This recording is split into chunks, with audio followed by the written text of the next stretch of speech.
In this video, you'll learn how to effortlessly edit and personalize a resume template using Canva's built-in tools. First, open the Templates panel from the sidebar and enter your search term in the search bar.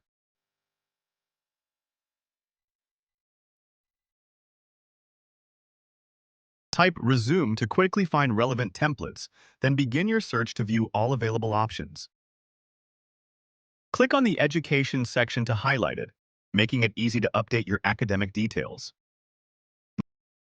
Now, click on the email address to edit your contact information, then update your name to ensure your resume displays accurate personal details. Next, expand the profile section to view or adjust additional information.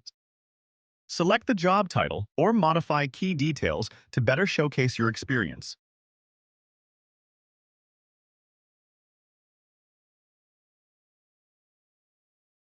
You can select the background color and choose a new shade from the color palette to give your resume a personalized touch. Finally, use the Tools menu for advanced edits. Select any additional elements like a microphone tool or revisit the Profile section to complete your edits. You've just learned how to edit a resume template in Canva.